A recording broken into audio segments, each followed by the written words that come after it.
முன்னாள் ஜனாதிபதிகளுக்கு வழங்கப்பட்ட குறுகிய கால அவகாசம். ஜனாதிபதியிடம் யாழ் வடமராட்சி ஊடக இல்லம் விடுத்துள்ள வேண்டுகோள். உர இறக்குமதியில் மோசடி சிக்கிய முன்னாள் அரசு அதிகாரி. ஸ்தம்பிதமடைந்த நாடு அனுர அரசு மீது பாய்ந்த குற்றச்சாட்டு. மக்களை முட்டாள்களாக்கும் கிளிநொச்சி இலங்கை போக்குவரத்து சபை பேருந்துகள் பயணிகள் கடும் விசனம். புதுக்குடியிருப்பிலிருந்து யாழ்ப்பாணத்துக்கு மரக்கடத்தல் காவல்துறை முறியடிப்பு. வவுனியா இரட்டை கொலை சந்தேக நபர்களுக்கு நீதிமன்றம் பிறப்பித்த உத்தரவு. இளைஞர்களுக்கு நீதி வேண்டி நைனாதீவில் வெடித்த போராட்டம். யாழ் பல்கலை மாணவர்கள் மீதான அடக்குமுறை ஆணைக்குழு விடுத்துள்ள வேண்டுகோள். வடக்கு கிழக்கு மக்களிடம் சாணக்கியன் எம்பி விடுத்த கோரிக்கை. தமிழ் ஊடகவியலாளர்களின் படுகொலை நீதி கோரி யாழில் வெடித்த போராட்டம். ஆணைக்குழுவுக்கு முன்னாள் ஜனாதிபதி சந்திரிகா அவசர கடிதம். தொடர்பென விரிவான செய்திகள். முன்னாள் ஜனாதிபதிகளுக்கு ஜனாதிபதி செயலகம் வழங்கிய 3 வாகனங்களில் ஒன்றை திருப்பி அனுப்புவதற்கு குறுகிய கால அவகாசம் வழங்க நடவடிக்கை எடுக்கப்பட்டுள்ளதாக ஜனாதிபதி செயலக வட்டாரங்கள் தெரிவிக்கின்றன. ஜனாதிபதி செயலகத்தால் முன்னாள் ஜனாதிபதிகளுக்கு வழங்கப்பட்ட 3 வாகனங்களில் ஒன்றை ஏப்ரல் 23ஆம் தேதிக்கு முன்னர் ஒப்படைக்க வேண்டும் என ஜனாதிபதி செயலாளர் கலாநிதி சனத் நந்திக குமாரநாயக்க ஏப்ரல் 19ஆம் தேதி முன்னாள் ஜனாதிபதிகளுக்கு எழுத்துப்பூர்வ அறிவிப்பை அனுப்பினார். முன்னாள் ஜனாதிபதிகளான சந்திரிகா பண்டாரநாயக்க குமாரதுங்க, மஹிந்த ராஜபக்ஷ, மைத்ரிபால சிறிசேன, கோட்டாபய ராஜபக்ஷ மற்றும் ரணில் விக்ரமசிங்கே ஆகியோருக்கு ஜனாதிபதி செயலாளரால் இந்த அறிவித்தல் விடுக்கப்பட்டுள்ளது. ராணுவத்தினது ஆக்கிரமிப்பில் உள்ள மாமனிதர் தராகி சிவராம் அவர்களால் கிளிநொச்சி அறிவியல் நகரில் அடிக்கல் நாட்டி வைக்கப்பட்ட ஆரம்பிக்கப்பட்ட ஊடக கல்லூரி வளாகத்தை உடனடியாக விடுவித்து அதை யாழ் பல்கலைக்கழகத்தின் கீழ் தனியலகாக கொண்டு வந்து ஊடக கற்கைகள் பீடமாக தொடர்வதற்குரிய நடவடிக்கைகளை மேற்கொள்ளுமாறு ஜனாதிபதியிடம் தமிழ் ஊடகத்துறையினர் சார்பில் யாழ் வடமராட்சி ஊடக இல்லம் கேட்டுக் கொண்டுள்ளது. அந்த அமைப்பு வெளியிட்ட ஊடக அறிக்கையில் இந்த விடயம் தெரிவிக்கப்பட்டுள்ளது. ஊடகவியலாளர்களின் படுகொலைகளுக்கு சர்வதேச விசாரணை வேண்டும். இலங்கையில் இடம்பெற்ற சகல ஊடகவியலாளர் படுகொலை சம்பவங்கள் தொடர்பில் சர்வதேச விசாரணை ஒன்று நடத்தப்படுவதன் மூலம் நீதியை நிலைநாட்ட புதிய அரசாங்கம் முன்வர வேண்டும் என யாழ் வடமராட்சி ஊடக இல்லம் வலியுறுத்தியுள்ளது. இலங்கையின் மிக முக்கிய ஊடகவியலாளர்களில் ஒருவரான சர்வதேச அளவில் புகழ்பெற்று விளங்கிய மாமனிதர் தராகி சிவராம் படுகொலை செய்யப்பட்ட 20 ஆண்டுகள் கடந்தும் இன்று வரை உரிய விசாரணை எவையும் இன்றி ஆட்சிகள் மாறினாலும் தொடர்புடைய குற்றவாளிகளை கண்டுபிடிக்கப்படாமல் அதற்கான நீதி பொறிமுறை உருவாக்கப்படாமலும் திட்டமிட்டு தவிர்க்கப்பட்டு வருகின்றமை இலங்கையின் உள்ளக பொறிமுறைக்குட்பட்டதான பாதுகாப்பு மற்றும் நீதித்துறை மீதான ஐயப்பாட்டை வலுப்படுத்துவதாக அமைந்துள்ளதாகவும் தெரிவிக்கப்படுகின்றது. விவசாய ராஜாங்க அமைச்சின் முன்னாள் மேலதிக செயலாளர் மகேஷ் கம்மன்பிலவை விளக்கமறியலில் வைக்குமாறு நீதிமன்றம் உத்தரவிட்டது. குறித்த உத்தரவு இன்று கொழும்பு நீதவான் நீதிமன்றத்தால் பிறப்பிக்கப்பட்டது. 2021ஆம் ஆண்டில் சீனாவில் நிறுவனத்திலிருந்து ஏற்றுமதி செய்யப்பட்ட உரத்தொகை தொடர்பில் அவர் விளக்கமறியலில் வைக்கப்பட்டார். சம்பந்தப்பட்ட நிறுவனத்திடமிருந்து நாட்டிற்கு இறக்குமதி செய்யப்பட்ட தரமற்ற கரிம உர கையிருப்பு தொடர்பில் இடைநிறுத்தப்பட்ட கடன் கடிதங்களை திறந்த ஆலோசனை வழங்கியதன் மூலம் முதல் உர கையிருப்பில் 75% அதாவது 6.9 மில்லியன் அமெரிக்க டாலர்கள் செலுத்தப்பட்டதால் அரசாங்கத்துக்கு இழப்பை ஏற்படுத்திய குற்றச்சாட்டின் பேரில் லஞ்ச ஒழிப்பு ஆணைக்குழுவினால் அவர் கைது செய்யப்பட்டுள்ளமை குறிப்பிடத்தக்கது. கடந்த நிர்வாகத்தின் போது வேகமாக வளர்ச்சியடைந்து வந்த நாடு தற்போதைய அரசாங்கத்தின் நடவடிக்கை காரணமாக ஸ்தம்பித்துள்ளதாக ஸ்ரீலங்கா பொதுஜன பிரமுனவின் பொதுச் செயலாளர் சாகர காரியவசம் குற்றம் சுமத்தினார். ஊடகவியலாளர் சந்திப்பொன்றில் இன்று கலந்து கொண்டு கருத்து தெரிவித்த போதே அவர் இவ்வாறு தெரிவித்தார். மேலும் உரையாற்றிய பொதுஜன பிரமுனவின் பொதுச் செயலாளர் சாகர காரியவசம், இந்த நாடு வேலை செய்வதற்கு ஒரு சிறந்த இடமாக இருந்தது. இந்த நாடு வேகமாக வளர்ந்து வரும் நாடாக இருந்தது. ஆனால் தற்போது ஸ்தம்பிதமடைந்துள்ளது. மக்கள் இதனை தெரிவிக்கிறார்கள். ஜனாதிபதி அன்றகுமார திசாநாயக்க தலைமையிலான மக்கள் விடுதலை முன்னணிக்கு இந்த நடவடிக்கையை செய்துள்ளது. இவ்வாறு செய்வதற்கு அவர்கள் 2 விடயங்களை பயன்படுத்தினர். ஒன்று சமூகத்தில் பொய்களை பரப்புவது, மற்றொன்று அந்த பொய்கள் மூலம் மக்களை ஏமாற்றுவது என்றும் அவர் தெரிவித்துள்ளார்.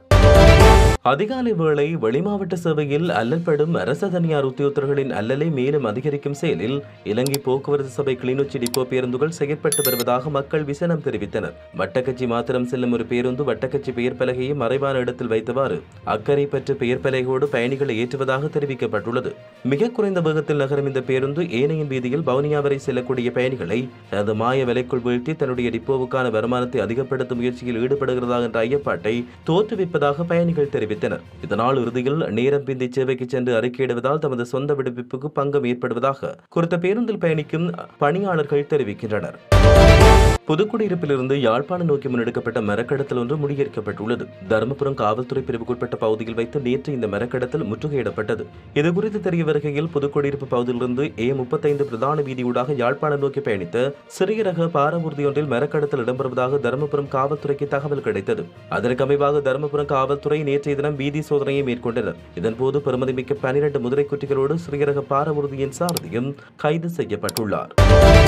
வவுனியா தோணிக்கல் பகுதியில் இடம்பெற்ற இரட்டை கொலை சம்பவம் தொடர்பில் கைது செய்யப்பட்ட 5 சந்தேக நபர்களுக்கு பிணை வழங்கி வவுனியா மேல் நீதிமன்ற நீதிபதி MMM மிகால் உத்தரவிட்டார். வவுனியா தோணிக்கல் பகுதியில் கடந்த 2023ஆம் ஆண்டு ஜூலை 23ஆம் தேதி அதிகாலை வீடு புகுந்து தாக்குதல் நடத்தி பெட்ரோல் ஊற்றி எரியூட்டப்பட்ட சம்பவத்தில் கணவன் மனைவி இருவர் மரணமடைந்தனர். குறித்த இரட்டை கொலை சம்பவத்தோடு தொடர்புடைய சந்தேகத்தின் அடிப்படையில் 6 பேர் வவுனியா காவல்துறையால் கைது செய்யப்பட்டனர். அவர்களிடம் குற்றப்புலனாய்வு திணைக்களத்தின் கொலை விசாரணை பிரிவினர் விசாரணை முன்னெடுத்ததோடு அவர்கள் நீதிமன்ற உத்தரவுக்கமைய தடுத்து வைக்கப்பட்டனர். குறித்த வழக்கு விசாரணை வவுனியா மேல் நீதிமன்றத்தில் கடந்த மார்ச் மாதம் மீண்டும் விசாரணைக்கு எடுத்துக் கொள்ளப்பட்டது. சம்பவம் தொடர்பில் கைது செய்யப்பட்ட பிரதான சந்தேக நபரின் சார்பில் முன்றியான சட்டத்தரணி சந்தேக நபர்கள் சார்பில் மேல் நீதிமன்றத்தில் பிணை கோரி பிணை மனுவை சமர்ப்பித்தார்.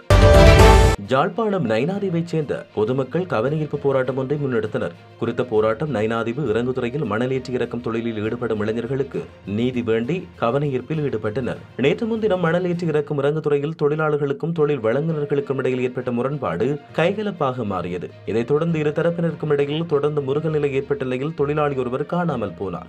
இந்நிலையில் தொழிலாளிகளின் உறவினர்கள் அவருடன் முரண்பாட்டில் ஈடுபட்டிருந்தவர்களில் இருவரை தமது கட்டுப்பாட்டில் வைத்திருந்தனர். காவல் நிலையத்தில் இருதரப்பாலும் வழங்கப்பட்ட முறைப்பாட்டின் பிரகாரம் காணாமல் போன மற்றும் ஒரு தரப்பினரின் கட்டுப்பாட்டில் இருந்த இருவரும் சம்பந்தப்பட்டவர்களால் விடுவிக்கப்பட்டனர். தற்போது தொழிலாளிகள் தரப்பைச் சேர்ந்த 8 பேர் ஊர்காவல்துறை காவல்துறையில் கைது செய்யப்பட்டனர். இந்நிலையில் காவல்துறையினர் பக்கச்சார்பாக நடந்து கொள்வதாகவும் இதற்கு நீதி கோரியும் ஊர்காவல்துறை இறங்குதுறையில் இவ்வாறு இன்று போராட்டத்தில் அவர்கள் ஈடுபட்டனர். யாழ் பல்கலைக்கழக மாணவர்களுக்கு எதிராக மாணவர் ஒழுக்காற்று உத்தியோகத்தரால் மேற்கொள்ளப்பட்ட அடக்குமுறை குறித்து பல்கலைக்கழக மானியங்கள் ஆணைக்குழு வேண்டுகோள் ஒன்றை விடுத்துள்ளது. குறித்த விடயம் தொடர்பில் பல்கலைக்கழக மானியங்கள் ஆணைக்குழுவின் தலைவர் யாழ்ப்பாண பல்கலைக்கழக துணைவேந்தருக்கு அறிவுறுத்தல் விடுத்துள்ளார். யாழ் பல்கலைக்கழகத்தில் கடந்த மாதம் 29ஆம் தேதி விடுதியொன்றில் வைத்து 1ஆம் ஆண்டு மாணவர்களை அச்சுறுத்தும் வகையில் வலுக்கட்டாயமாக பொய் வாக்குமூலங்கள் கையொப்பமிடுமாறு மாணவர் ஒழுக்காற்று உத்தியோகத்தரால் பணிக்கப்பட்டமை மற்றும் மாணவர்களின் சம்மதமின்றி காணொலி வாக்குமூலங்கள் பதிவு செய்யப்பட்டதாக தெரிவிக்கப்பட்டது. இது தொடர்பில் உடனடி விசாரணை செய்து அறிக்கையிடுமாறும் பாதிக்கப்பட்ட மாணவர்களுக்கு எதிராக பழிவாங்க நடவடிக்கையில் இருந்து அந்த மாணவர்களை பாதுகாக்குமாறும் பல்கலைக்கழக மானியங்கள் ஆணைக்குழுவின் தலைவர் யாழ்ப்பாண பல்கலைக்கழக துணைவேந்தருக்கு அறிவுறுத்தியுள்ளதாக பல்கலைக்கழக மானியங்கள் ஆணைக்குழு அறிவித்துள்ளது. வடக்கு கிழக்கு மக்கள் ஒன்றிணைந்து செயற்பட்டால் மட்டுமே சாதிக்க முடியும் என நாடாளுமன்ற உறுப்பினர் சாணக்கியன் தெரிவித்தார். மூதூர் பள்ளிக்குடியிருப்பில் நேற்று இடம்பெற்ற இலங்கை தமிழரசு கட்சியின் பிரச்சார கூட்டத்தில் அவர் இவ்வாறு தெரிவித்தார். ஆரம்பத்தில் ஆயுதமேந்தி போராடிய நாங்கள் வேறு வழியின்றி ஜனநாயக ரீதியில் ஒரே இலங்கைக்குள் எமது உரிமைக்காக போராடிக் கொண்டிருக்கிறோம். வடக்கு கிழக்கை பொறுத்தமட்டில் எமது கட்சியை தவிர்த்து ஏனைய கட்சிக்கு எமது மக்கள் வாக்களிக்கிறார்கள். தமிழ் மக்களுக்கான நிரந்தர தீர்வு கிடைக்கப்பெற வேண்டும் என்று சிந்திக்கின்ற கட்சி எமது கட்சி. தேசிய மக்கள் சக்தியில் 2 நாடாளுமன்ற உறுப்பினர்கள் உள்ளனர். அவர் இந்த பிரதேசத்துக்கு வந்திருப்பாரா என்று கூட சந்தேகம் இருக்கிறது.